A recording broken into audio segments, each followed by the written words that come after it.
నేడు పోలవరం ప్రాజెక్టును ముఖ్యమంత్రి చంద్రబాబు సందర్శించనున్నారు. డయాఫ్రమ్ వాల్ నిర్మాణ ప్రాంతంలో జరుగుతున్న ప్యానెళ్ల పనులను, ఎగువ కాఫర్ డ్యామ్ ను ఆనుకొని సీఫేజ్ నివారణకు సాగుతున్న బట్రెస్ డ్యాం పనులను పరిశీలించనున్నారు. అనంతరం సంబంధిత అధికారులతో ప్రాజెక్టుకు సంబంధించిన పనులపై సమీక్ష నిర్వహిస్తారు. 2027 నాటికి పోలవరాన్ని పూర్తి చేయాలని ప్రభుత్వం లక్ష్యంగా పెట్టుకున్నారు. రైట్, ఇదే అంశానికి సంబంధించి మరిన్ని డీటెయిల్స్ మా కరెస్పాండెంట్ దుర్గాప్రసాద్ అందిస్తారు. దుర్గాప్రసాద్.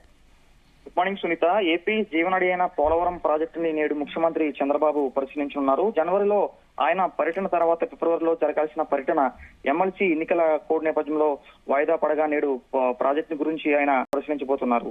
ఇప్పటి వరకు జరిగిన పనులకు సంబంధించి, ఇంకా జరగాల్సిన పనులకు సంబంధించి కూడా ఆయన సమీక్ష కూడా చేయబోతున్నారు. ముందుగా ఆయన పోలవరం ప్రాజెక్టు హిల్వ్యూ ప్రాంతానికి ప్రత్యేక హెలికాప్టర్ ద్వారా చేరుకుని అక్కడ నుంచి నేరుగా డయాఫ్రమ్ వాల్ ప్రాంతానికి చేరుకుంటారు.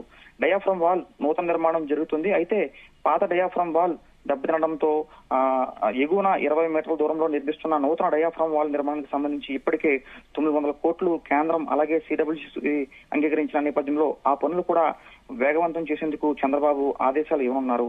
అలాగే డయాఫ్రమ్ వాల్ తర్వాత ఎర్త్ కమ్ రాక్ఫిల్ డ్యామ్ నిర్మాణానికి సంబంధించి గ్యాప్ 1, గ్యాప్ 2 నిర్మాణాలు అలాగే ఎగువ దిగువ కాపర్ డ్యాం నిర్మాణాలకు సంబంధించి కూడా స్వయంగా వెళ్లి చంద్రబాబు ఆ పనులను పరిశీలించనున్నారు.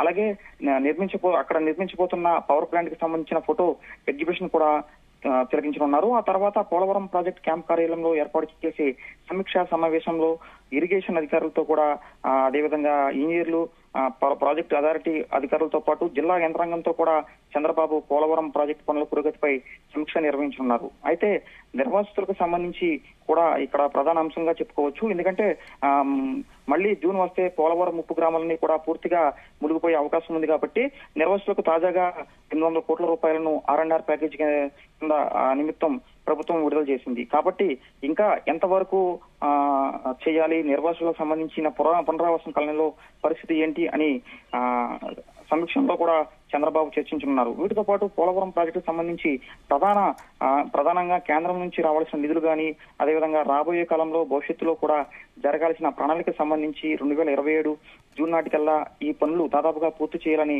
చంద్రబాబు గత పర్యటనలో అధికారులను ఆదేశించగా 2028 జూన్ వరకు కూడా సమయం పడుతుందని అటు అధికారులు చెప్తున్న నేపథ్యంలో క్షేత్రస్థాయిలో జరిగే పనులను ఆయన స్వయంగా కూడా పరిశీలిస్తారు. ఇప్పటి వరకు జరిగిన పనులు చూసుకుంటే పోలవరం ప్రాజెక్టులో ప్రధానంగా 2019 మే వరకు గతంలో టీడీపీ హయాంలో జరిగిన పనులు మనం చూసుకుంటే సివిల్ వర్క్స్ కు సంబంధించి 71.93%, అదేవిధంగా హెడ్ వర్క్ సంబంధించి 65.67% జరిగాయి.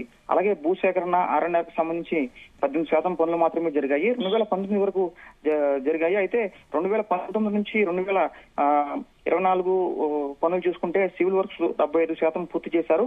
అలాగే హెడ్ వర్క్ సంబంధించి కూడా 72.6% పూర్తి చేసి భూసేకరణ R&R కి సంబంధించి కూడా 22.55% పనులు పూర్తి చేయడం జరిగింది. ఈ విధంగా అటు 2019 మే నుంచి గడిచిన 5 సంవత్సరాల్లో వైఎస్ఆర్సీపీ ప్రభుత్వ హయాంలో జరిగిన పనులకు సంబంధించి కూడా అధికారులు ఒక నివేదికను చంద్రబాబుకు ఇచ్చేందుకు కూడా సిద్ధం చేశారు. 2024 టీడీపీ ఎన్డీఏ కూటమి అధికారంలోకి వచ్చిన తర్వాత పనులన్నీ కూడా ప్రస్తుతం చంద్రబాబు పర్యవేక్షిస్తూ టార్గెట్ 2027 జూన్ అనేది కూడా ఆయన ఒక నిర్దేశించుకుని దానికి అనుగుణంగా కూడా పనులు చేసేందుకు ఒక ప్రణాళిక కూడా ప్రకటించబోతున్నారు. మొత్తంగా చంద్రబాబు పర్యటన నేపథ్యంలో అటు జిల్లా కలెక్టర్ విట్ట సెల్వి, అదేవిధంగా ఎస్పీ శివప్రతాప్ కిషోర్ కూడా కట్టుదిట్టమైన భద్రతా ఏర్పాట్లు చేపట్టారు. Right Durgaprasad, thank you.